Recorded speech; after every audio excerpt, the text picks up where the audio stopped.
Hello and welcome back to the last part of the event. We are into the second half of the third day and final day of our legal summit. And again, thank you for your presence and your punctuality. And Juan, if you want to. Thank you for joining. We have many of you are from Europe, some from Asia, so it's very late. So we thank you for being part of this and joining in this last part of the event. We always share this word of wisdom. This one comes from this famous writer. We're led by lawyers who do not understand either technology or balance sheets. Might be a reality, not for everyone, but it could be a reality. And this one, artificial intelligence is the study of how to make computers do things which at the moment people do better. I think we heard a lot of about this throughout these three days, and hopefully we have a better understanding and a better approach to the opportunities. And Alex, do you want to comment on the legal tech? Yeah. In the previous section, we did a video of Chloe, which was a fake one, but this is a real one. Sophia, she is the chief humanoid in Hanson's Robotics. And this is a nice phrase. I know a lot of people are afraid of AIs destroying the world or taking away their jobs. We robots have no desire to destroy things, but we will take away your jobs and it will be a good thing. Working is a drag anyway. We will talk about this today at length. And well, as I mentioned, she is a lifelike humanoid. She has obtained a guaranteed citizenship in Saudi Arabia.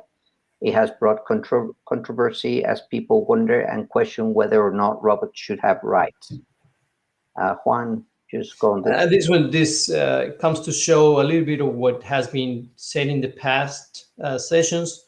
45% of legal teams report increased usage of legal tech products. This is a trend that is not stopping. It's not going back as it was before because of the benefit that it produces. So it's kind of the same trend of accelerated adoption, new players, new technology tools, and new options.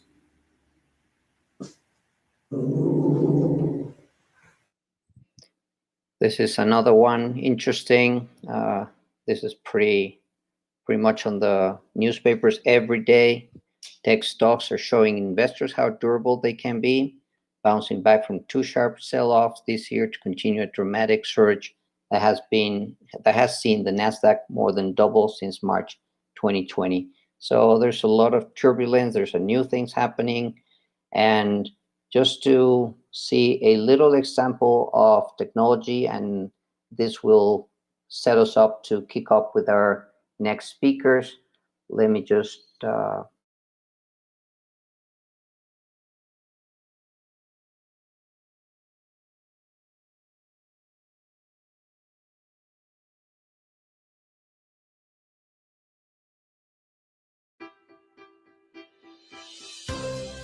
Football is our big passion.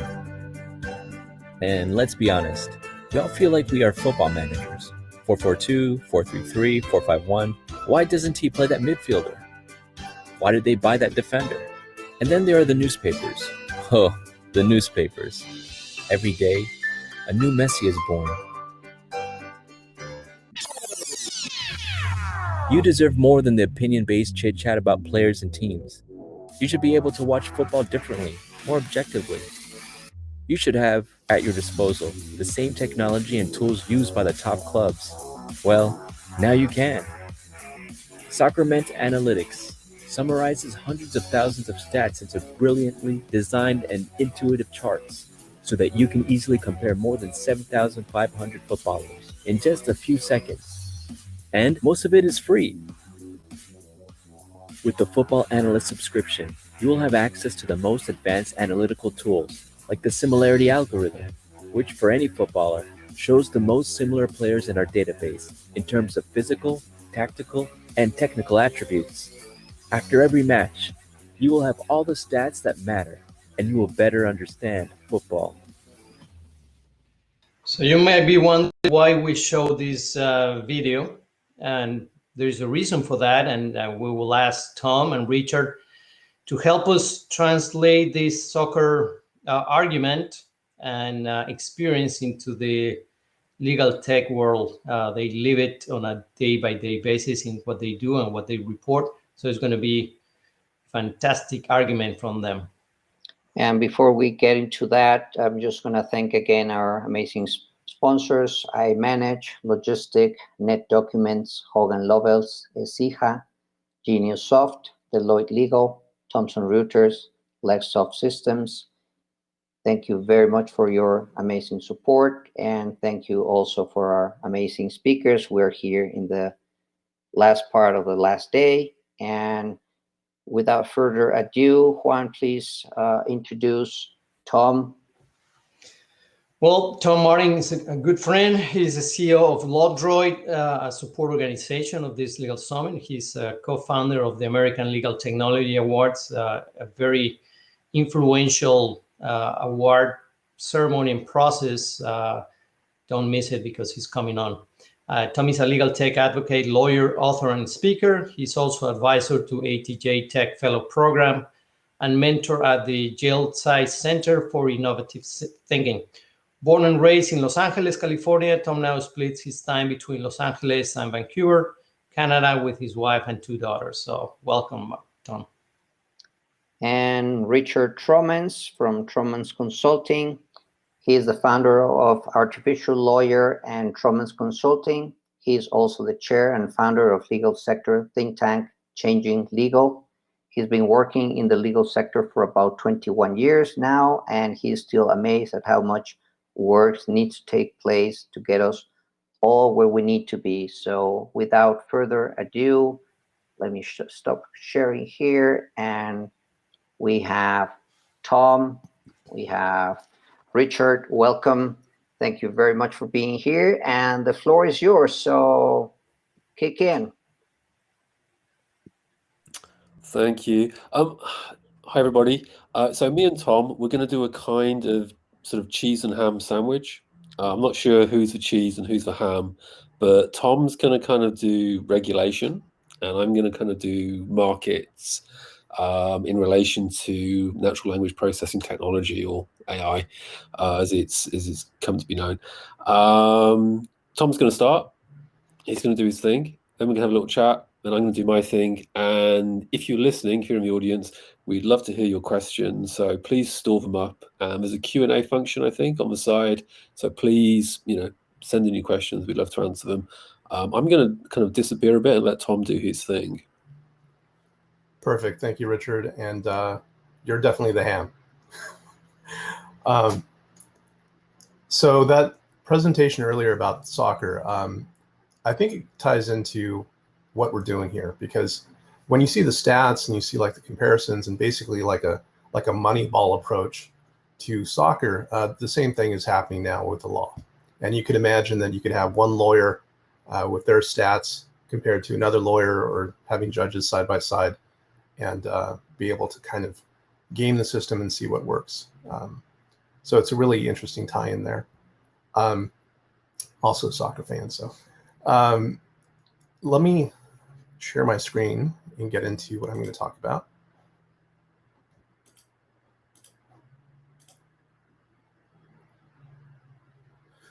So my part is AI regulation. With my company LawDroid, we have to deal with regulation, and so far it's been pretty much the wild, wild west, but that is changing. I wanted to start with a story. There's a documentary currently streaming on Netflix called Coded Bias. I don't know if you've seen it, but if you haven't seen it, you really should. In it, it tells the tale of a computer scientist at MIT. Her name is Joy Buolamwini, and she created this device called an Aspire mirror. And the Aspire mirror is a digital mirror that you can look into, and you can see what inspires you, and also what you empathize with. And what she did is she used facial recognition to work through this mirror to gauge your emotions and things like that. But the problem was that this talented Black engineer would not recognize her face. And the reason why is because the underlying data that was used to train the facial recognition system was trained using predominantly white faces. And so the reason I point this out is because it goes to one of the underlying assumptions about data and AI, that it's unbiased. And so we need to be very careful as we move forward with AI and the data that underlies it as to what we're bringing to it. Or as Joy, the MIT computer scientist, put it, data is a reflection of our history. So we really have to keep in mind what that history says. Also with AI, you have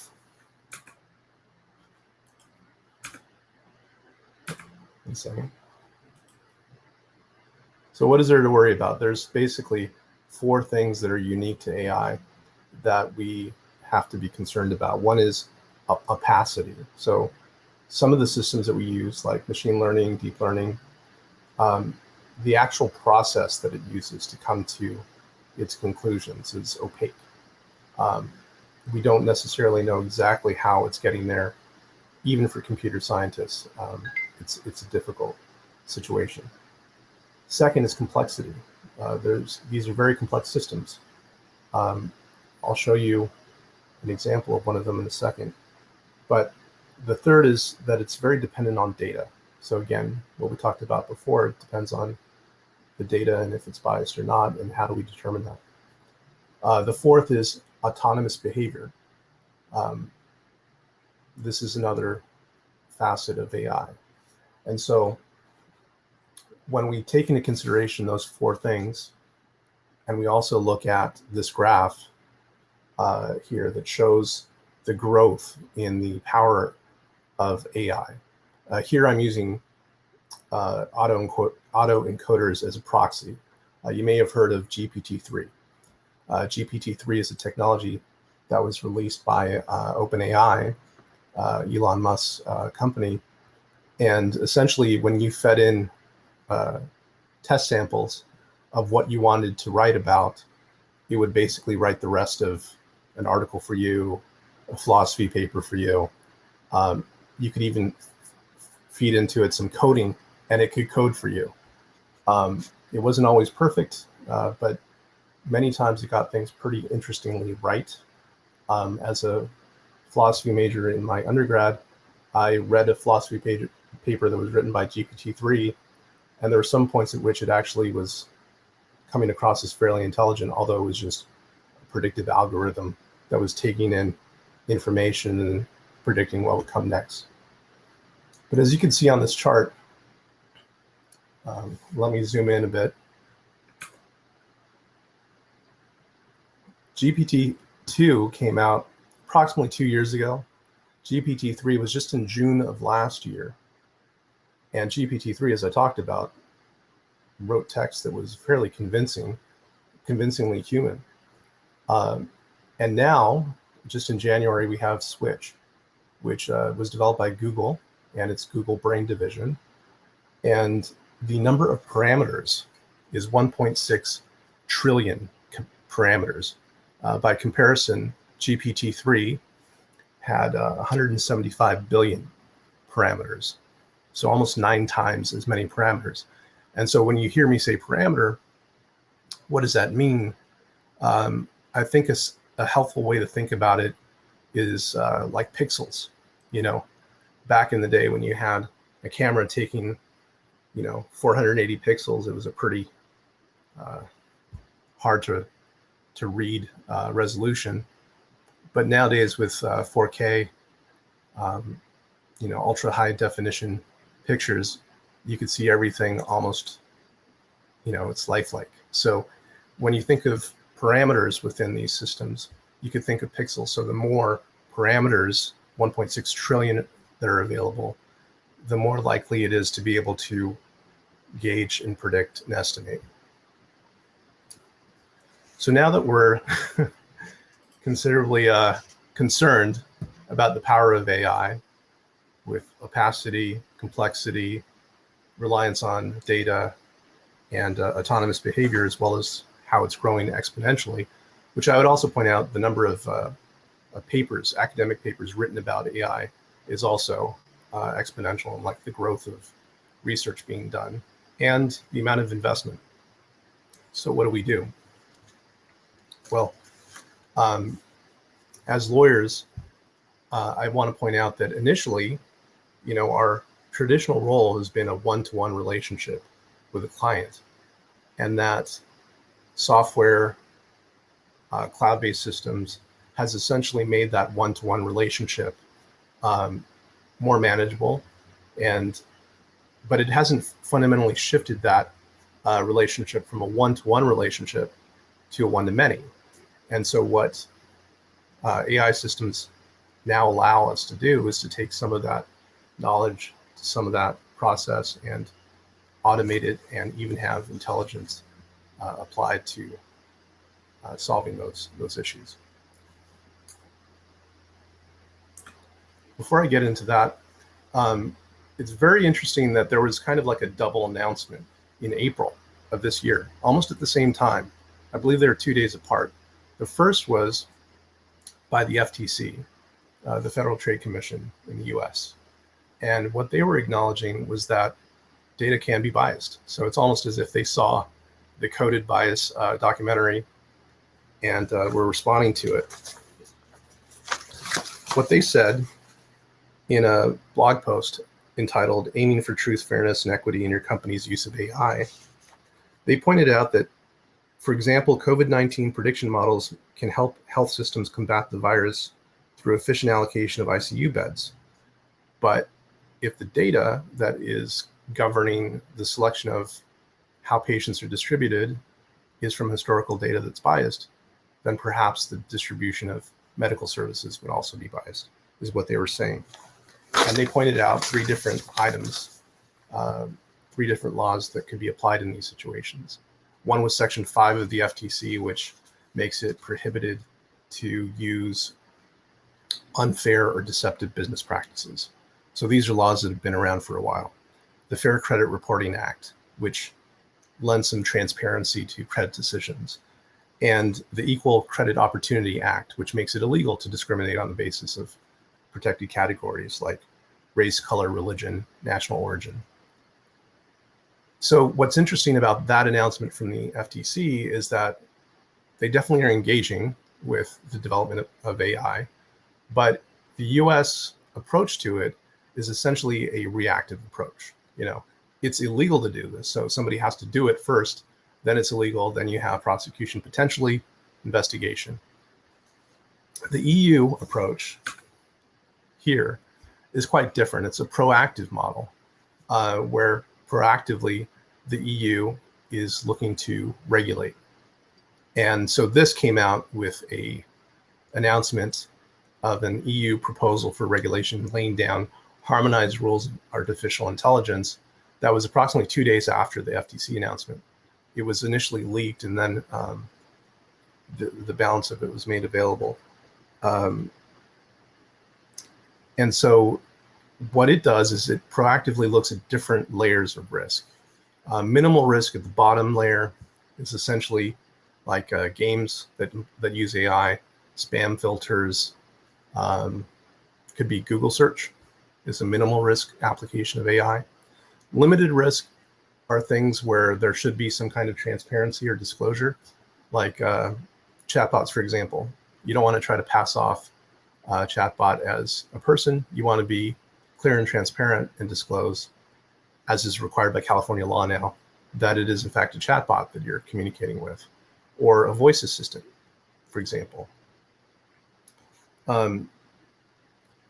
We'll skip high risk for a second. Unacceptable risk at the top. We're talking about things like social scoring, which, on this end of the spectrum, we want to protect against it in state-controlled countries like China, where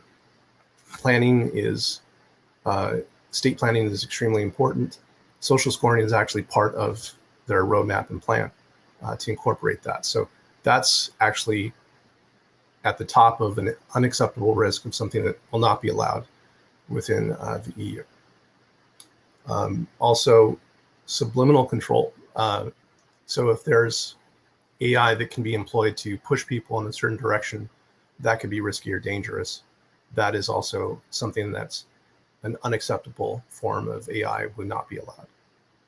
Where it gets interesting is this high risk band. So high risk applies to critical infrastructure, educational or vocational training. So the selection for education, again, we're dealing with opportunities here. The same holds true for credit decisions. Law enforcement use of AI, such as facial recognition, would be within high risk. Also, the application of law to facts, so the administration of justice, would also be something where you would be considered high risk. And so that's really where things are at. And so to guard against the potential issues there, the EU has a plan. And so the plan is a type of regulation that would apply. One second.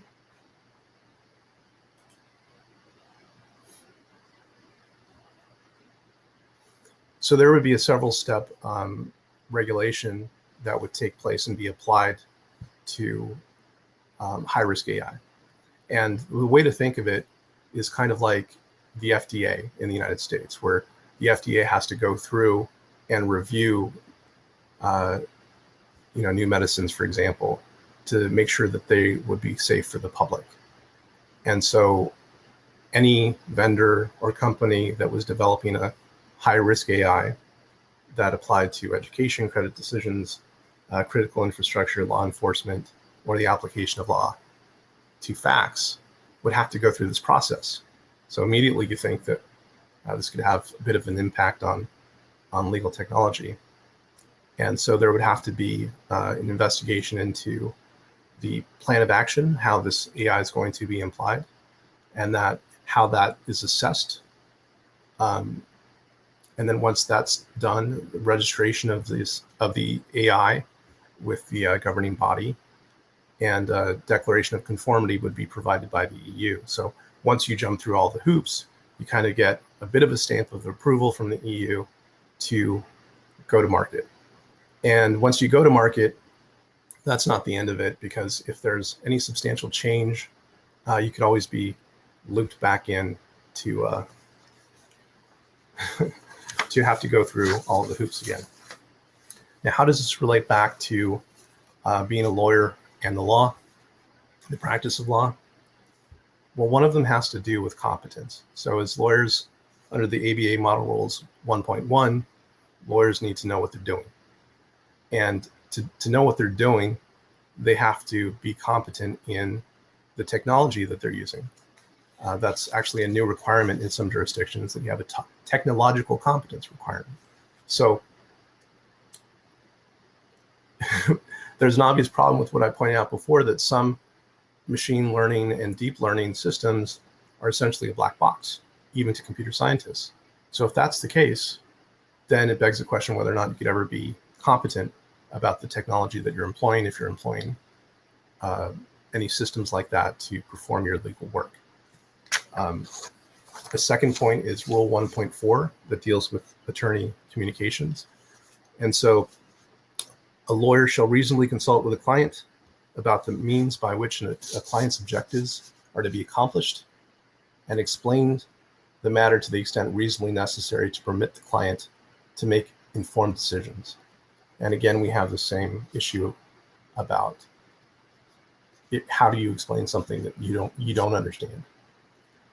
Lastly, 1.6, which has to do with confidentiality of information, it poses an interesting problem when it comes to the use of data, because the way that machine learning works and the way that these computers improve is by taking data, learning from it, and going forward and incorporating more and more information.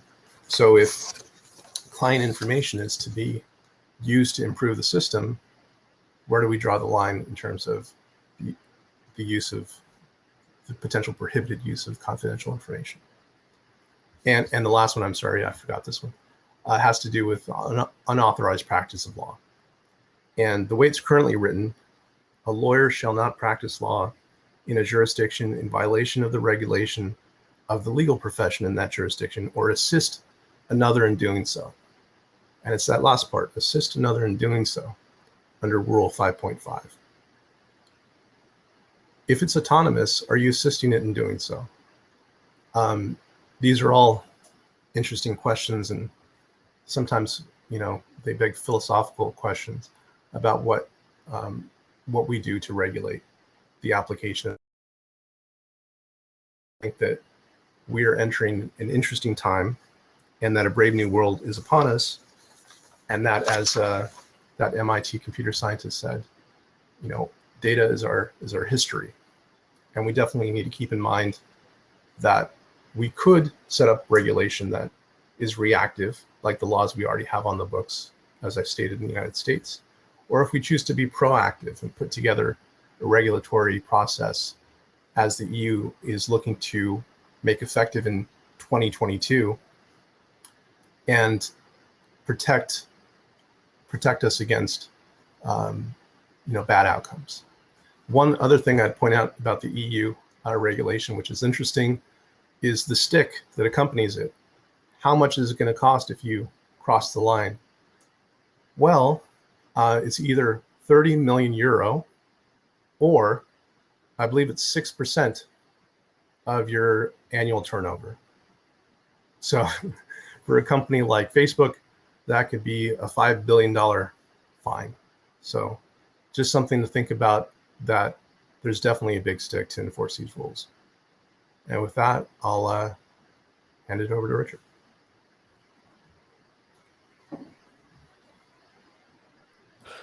Cool. Thanks, Tom.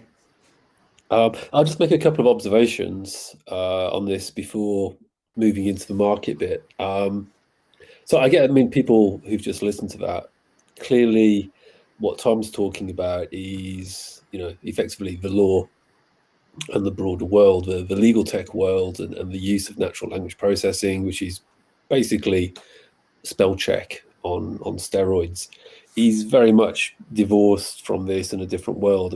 I guess we're talking about the difference between the law and the business of law, and I guess the business of law is what I'm interested in, and Tom's more talking about that. Just one point I would make, though, is, and it's often something that creeps in linguistically, because I think we've kind of got used to it, is this idea that you can escape bias in the same way that you can escape temperature There will always be temperature. Sometimes it's hot, sometimes it's cold, sometimes it's a comfortable temperature, sometimes it's freezing and you have to put a coat on. But you can't escape bias. There will always be bias in anything you do, whether you design an algorithm as a static entity or whether you base it on data that you choose, or whether you edit that data or amend that data. You're always going to be making personal decisions, which to you might seem totally normal and rational, but they're all relative to the, you might say, socioeconomic, cultural, moral, religious, even world that you live in at that point. There is no absolute perfect state without bias. Maybe death, maybe maybe that's probably the only point where we're incapable of bias. I don't know, and I've heard this a lot. I mean, you get this a lot, particularly from the academic community. We've got to get rid of bias, and you're like, well, yeah, but replacing one bias with another set of biases, which eventually will come back and bite you on the arse, because, of course, as history shows us,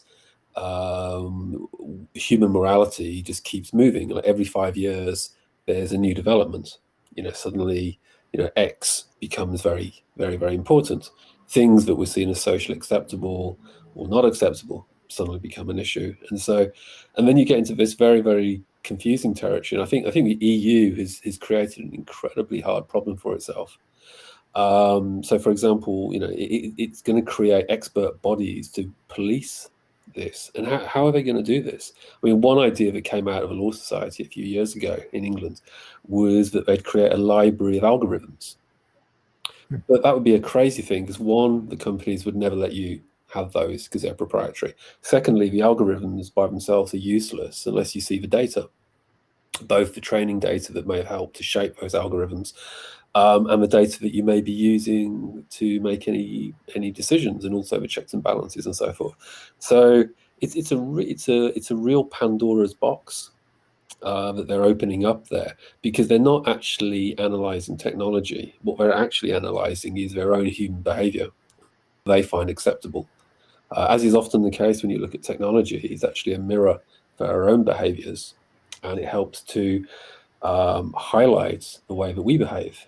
So if you look at like legal tech tools in relation to, let's say how a law firm works, what it actually does, it helps to expose some of the elephants in the room, such as the billable hour, how inefficiency, not by design, lawyers don't intend to be inefficient, but how inefficiency is actually profitable. And we often see this with tech, in that when you actually sort of analyze it deeply, you realize that you're not looking at tech, you're actually looking at human behavior. I guess that's my key point about all this regulation. I'm rather worried that they're going to think that there's some kind of magical answer. And in fact, actually, they're just going to end up getting wrapped up in this kind of moral maze as they try to stamp out bias, and then go, oh my God, but I'm biased. There's only one answer. I have to kill myself, because that's the only way they're going to get rid of bias in the system. Yeah, Richard, I mean, I totally agree with you. It's like trying to get out of painting yourself into a corner. But that said, from an even like global standpoint, the EU is only one part of the earth. Like the AI is covering the entire globe. And so if you could find any pocket of geography or jurisdiction where you could exploit, AI to use it in different ways, including the high risk or the areas that they're prohibiting, you just move to a different jurisdiction. So unless we have a worldwide global approach to this, that sounds like an absolute nightmare. I mean, we're getting towards that already. I mean, it wouldn't even work in Europe, which some people might say is a relatively homogenous place, but it actually, in reality, is very, very different. I mean, I've lived in various countries, and culturally, they're so radically different. Little things that one country doesn't think are important, another country goes completely crazy about. The idea that you can even have a uniform EU approach to bias is in itself completely futile. I mean, only the most extreme conditions will get picked up. Like, a company is deliberately, obviously excluding women from an employment portal, for example. It's deliberately knocking out their CVs. It won't let them apply. it would have to be something that brazen, that ridiculously bad to get spotted and be easily understood. Once you get into the subtleties, then it becomes very, very, very complicated. So, but anyway, let's move on from that. So, Alex or Juan, if you could just pop up my slide of the market, the NLP market, that'd be cool. Thanks. Give us just 1 second. Yeah, no worries. So I don't know if you can all see that. I don't know if my head is stuck on top of that diagram. Hopefully you can actually see the whole diagram. So this is something I knocked out a while ago. And I think this kind of helps to sort of counterbalance and balance what Tom was talking about, which is mentioned. Tom was talking about the law, big moral, philosophical issues. This is really, really practical stuff. There are no robots. There are no androids. There's no funny business. As far as most of the legal market is concerned, when it comes to the business of law, what we're talking about is natural language processing, which, as you all know, simply is software that reads text in a more semantic and joined up way and isn't just basic word search or Boolean search. It's actually doing something more complicated. It's actually looking at an entire phrase. And with the appropriate training and tagging, you could train a system to recognize two clauses as identical in meaning, even if they were written differently. And of course, to the lawyers listening, this is tremendously powerful stuff, even though, as mentioned, it's actually very simple. This is basically spell check on steroids. As you can call it AI if you like, and I call it AI because I'm kind of lazy and I just say, oh yeah, it's AI. But AI is a very, very useless term, really, as a whole. It doesn't really mean anything or describe anything. It's probably more helpful just to talk about natural language processing, certainly in the legal context. So what have we got? So let's go back to some of the early use cases. And, it's probably, it depends where you are. I don't know if you're in Singapore or if you're in Mexico or wherever you are, but, companies using natural language processing have been working in the legal sector for at least a decade. Companies like Seal and Kira and eBrevia, have been around for quite a while. Then there's been more recent ones, and a huge amount has happened in the last 5 years. But if we start off with some very, very basic use cases, let's have a look at a real sort of standing one. So let's move into sort of post-execution. And of course, most of this, not all of it, but most of this is about contracts, understandably, because that is where the dense, unstructured data, also known as text, resides. And of course, a large part of what a lawyer is doing, particularly a junior lawyer, is reviewing, reading, analyzing, searching, conducting knowledge management exercises, due diligence exercises, legal research exercises, and so forth. So you're embedded in this world of text, of documents, of multiple documents, sometimes millions of documents, and you're trying to perform a process. So, for example, let's look at if you look at the purple section, right? So post-execution, and at the top it says transactional bulk review. So classic example would be M&A due diligence, and that's where a lot of what might be called legal AI companies started. So, Kira, Luminance, and many others, they started there. Why did they start there? It started there because it was an obvious and easy use case. You've got an absolute ton of documents. They need to be checked. You need to find things like a change of control clause. You need to extract that clause and compare it with what might be standard. The other key thing is it doesn't actually have to be absolutely 100% right. And it's a kind of a misnomer in some ways to talk about accuracy. I mean, accuracy is very much a movable feast, and it's same for a human lawyer operating by themselves. Human lawyers would probably be surprised at their lack of absolute perfection in their jobs, but the clients don't realize, and so world carries on. The purpose of an M&A due diligence operation is to pull out the really stinky, the really, really smelly clauses, the things that are going to blow up that deal. And with a combination of tech and people who are proficient, you'll get to the bottom of that problem. Same thing you can use for real estate, for uncovering and extracting data. Let's say there's a large property company and so forth. I'm not going to go through every single one, it would take all day.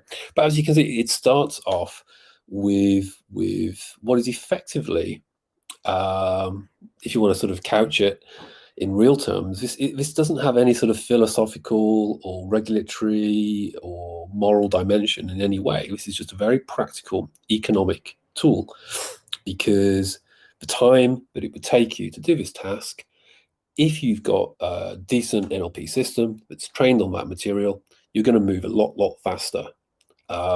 If you have a fixed fee or a capped fee and you're a law firm or you're an alternative legal service provider, that's the way to go. If you're operating purely on the billable hour, then basically you might as well turn off and basically throw away that entire diagram, because if you're being rewarded for inefficiency, then, well, you don't really need any of these tools. In fact, you don't need any legal technology because what's the point? Anyway, so we started off here, transactional bulk review. That's kind of, you might say, the root. And then we started to expand. We moved into areas of compliance like redaction.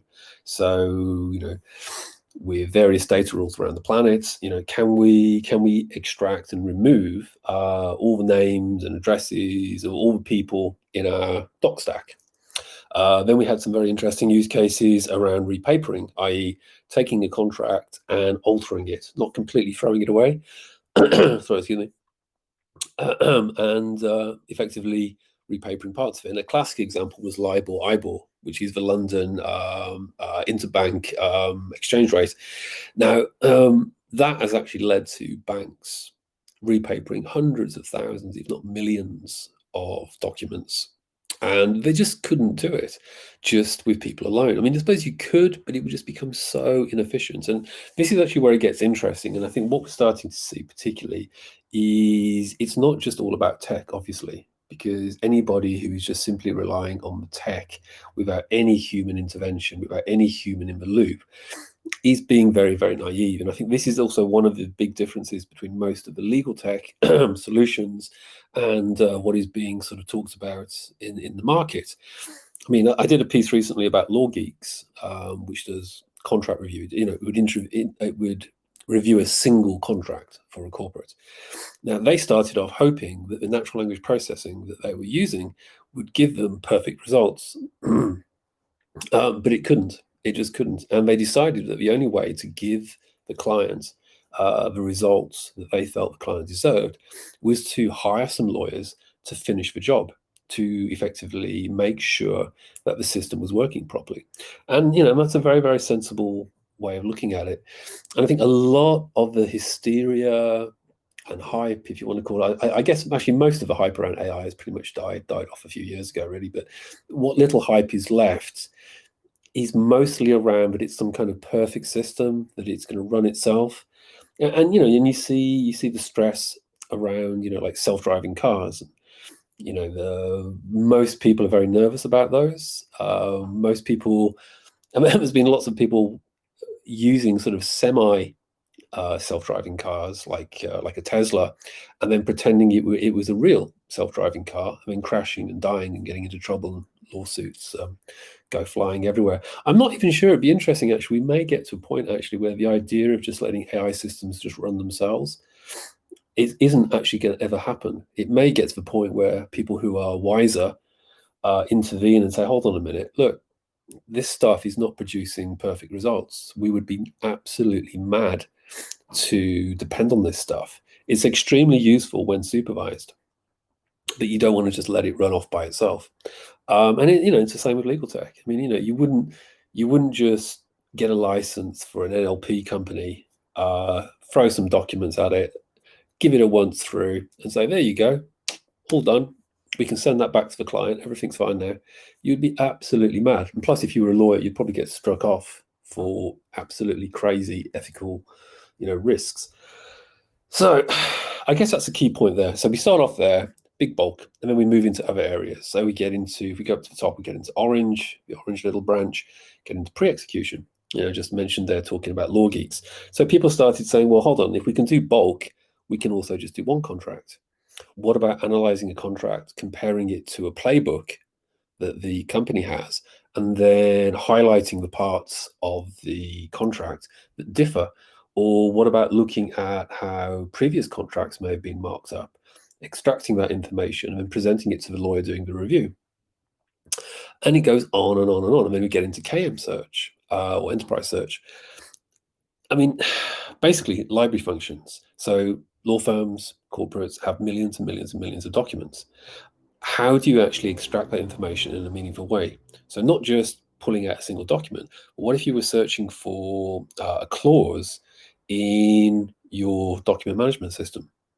And you literally had tens of thousands of documents going back many years, you would absolutely have to use natural language processing. So it's getting into the KM system, then it's getting into legal research. So if you go down here to litigation analytics. So, and this is the thing, so I mean, a lot of people are using this technology without even using it. So you might be using LexisNexis, you might be using Thomson Reuters Westlaw, but some of their sort of higher end, better quality research tools are using tons of natural language processing. They're not telling you, hey, we've got this fancy AI tool, but they're using it because their own teams, their subject matter experts and others have been training it, have been working on it for years and years and years, training it up to provide very good results. And let's face it, I mean, Google is basically an NLP system, and it's a machine learning system, and it's continuously improving. It's learning from you. You're the person who's effectively training it and tagging the results for them. In fact, the entire planet is acting as a kind of a free training service for Google, even if it doesn't know it. And, you know, there's a free training service for Netflix, and there's a free training service for Amazon and other companies. So I guess to kind of end it, I'd like to get some questions if we could, or if no questions, me and Tom will just do some human beatboxing to finish off. But the key point is it's all very practical stuff. No androids, no robots, no great ethical issues, at least not in the commercial legal sector. And just think about it from an economic perspective. And you know, I could probably do an entire hour just on the economics of it, but we don't have the time. But anyway, hopefully that kind of balances out those two sides. And I suppose in some ways it is quite a strange presentation that we've made, in that what Tom has said and what I've said seem to be almost completely disconnected, and yet we are actually still kind of under the same umbrella. Anyway, Tom, thoughts? Yeah, I think that, you know, a lot of the systems you're talking about right now that you walked us through, I mean, if you look at that risk pyramid that the EU is talking about, this is all limited risk stuff. This is really things that aren't that much of a concern as long as there's transparent communication about what it does, how it's working, you know. But I think what comes later, or actually what's already happened, I think there was machine learning employed for like sentencing recommendations, right? But that's a famous one. I mean, that's it's for one example that connects to the law, and it's in every academic paper. You know, compass, but it's not even clear actually how much you know, machine learning actually even went into that. If it wasn't just a bunch of guys saying, you know, let's just create an algorithm, because an algorithm doesn't have to be machine learning or database. It could literally just be you and me sit here and we say, let's create an algorithm to select an ideal audience for a webinar. So we're like, okay, we work in the legal sector, L plus, well, they should probably be an adult, so plus over 18. They probably shouldn't be over 100 because they're probably not going to be able to concentrate, so it's below 100. It'd be good if they worked in the legal tech sector. And you and me create a little algorithm, and then we insert this into the webinar ticket sales, you know, website, and it processes them. Now, there's no machine learning, there's no AI, there's nothing going on there. It's just you and me have badly cobbled together this ridiculous algorithm to try and sort out the audience. And actually, there's a lot of stuff that happens like that. So, for example, if you look at like credit ratings and loan algorithms. So I remember once many years ago, I remember asking the bank if they would lend me some money to buy a house, and they were a bit skeptical. So I was a very young chap, and I said, "Well, what's the formula?" You know, and I'd really like to know what's your formula. I said, "Oh no, we can't. It's a secret. It's very." And they said, "Anyway, it's very complicated. You never understand." And I was like, okay. So they asked me a bunch of questions, and the one that they only really cared about was my salary. And then a few days later, I went back to the bank and they said, okay, there you go. This is what we'll lend you. And it was just like 3.5 times my salary. And so basically your algorithm is just my salary times 3.5. And they went, oh, no, it's much more complicated than that. No, so it's a whole process. It's very complicated. And it's just like, I think that's a perfect example of where AI is not the problem, but just human stupidity is the problem. Well, that's generally the case, right? But I do think that there is a proactive role to be played, because there are, the dangers of what could happen and the bad outcomes that could happen from the application of modern AI, like machine learning and deep learning. I'm not sure what it would be. I think that the EU paradigm is a little extreme, but at the same time, to have it completely unregulated as it's been to date doesn't seem like planning at all. So. Yeah, I know what you're saying. It's, I mean, I think there is something there, but like typically with regulators, particularly ones who are undemocratically put into power, like the EU, who just basically are sort of mini dictatorship, do what they like. It's scary because the thing is, as I did a piece about, about this a few weeks ago. I mean, what happens if some local regulator suddenly decides, well, hold on a minute, and just plucks LawDroid or plucks another company and sends them off to their local experts. Local experts don't understand what you're talking about. You explain it to them. They go, oh, well, that sounds like AI to me. And then they go, oh, and you're working with clients, and it's in the legal sector. And they go, oh, that's that sounds a bit risky. And they say, look, we can't really prove that you're high risk, but we're going to put you on the list of regulated entities. That will be 100,000 euros, please. And every 6 months, you need to give us a 25-page update on where you got to. Yeah. Now, that could absolutely hammer a small company, much as some of the data rules that the EU and others have created have absolutely decimated small companies completely unnecessarily. So I don't know, I think it's typically extremely heavy-handed. It doesn't really understand what it's trying to do. I think it needs to focus more on the outcomes than trying to build a framework to decide, which pieces of technology to regulate.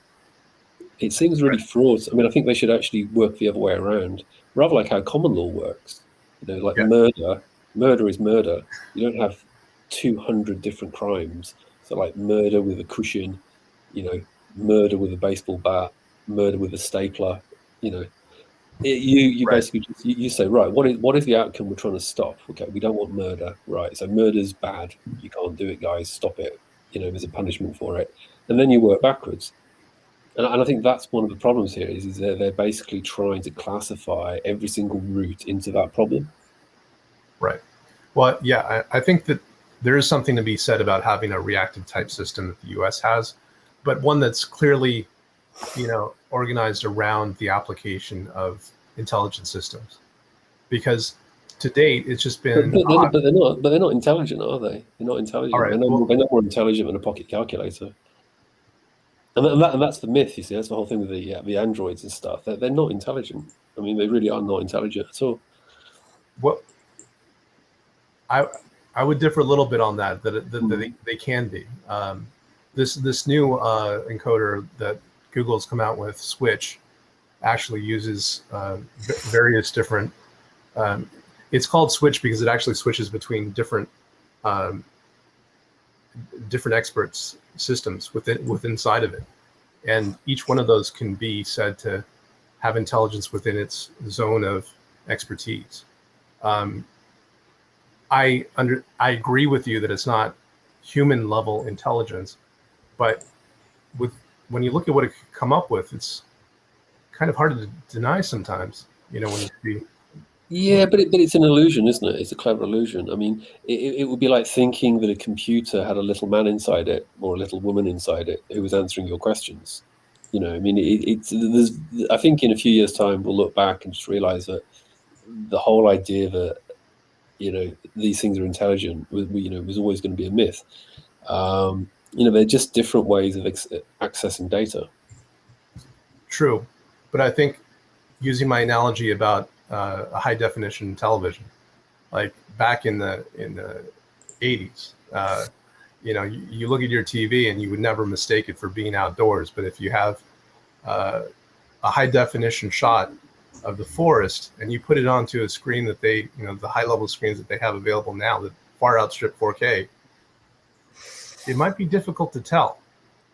And so that's the kind of thing that went with you know, with this exponential curve in terms of the level of parameters that can be incorporated into natural language processing. It's going to start to be hard to tell.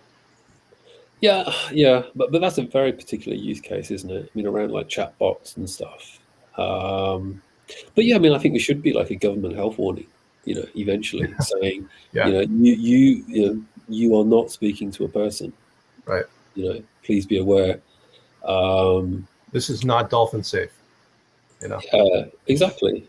You know, there are, you know, you're talking to basically a you know, a data filtration system and response system. I mean, you know, you're not talking to any kind of viable intelligence in any kind, shape, or form. But I completely agree with you that what we're talking about right now and the different examples that you've given are not that. They're not, you know, this next level type of AI. It's very practical, very nuts and bolts, and that's what it should be to be a benefit to the legal industry right now.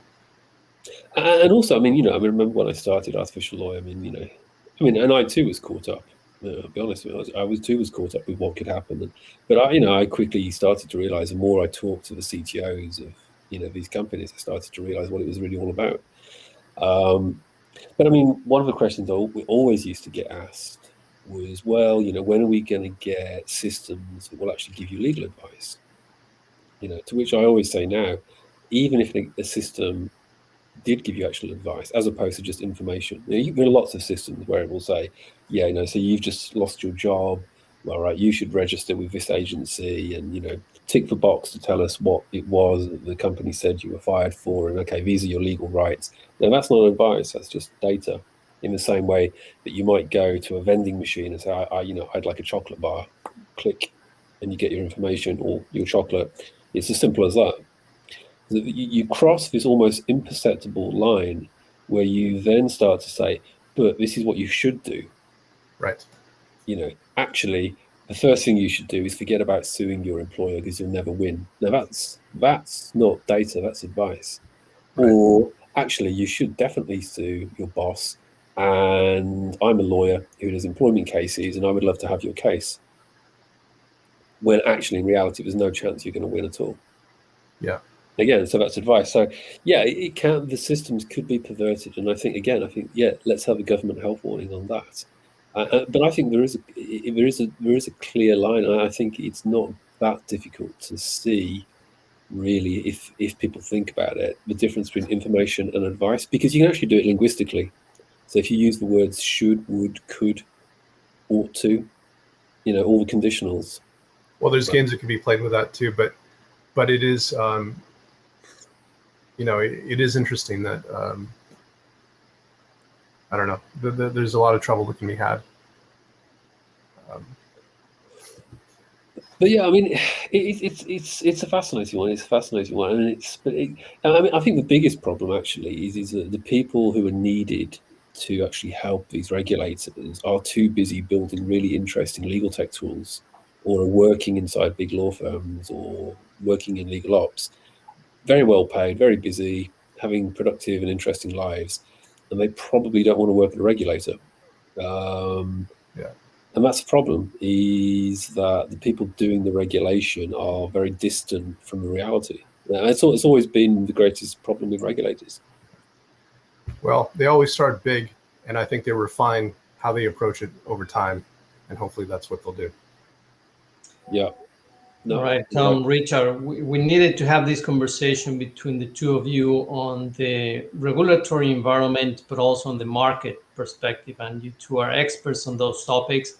It was a perfect combination. That is exactly what we needed in order to close this section of the legal summit, because it brings a lot of challenges and opportunities. As you mentioned, there's a lot of risk in regulatory in the regulatory framework as it start happening right now on the few examples that are already in place in Europe and in the US and in any other countries that are working towards that. So yeah, the global solution or the global standard, something that needs to be there. I don't know how it's going to happen, but certainly it's a requirement for this to really develop and to be careful about the risks that it involves. There were some questions. I think you covered those already, so we'll probably leave it at there being at the top of the hour. We want to thank you again for this tremendous opportunity to get the insight that you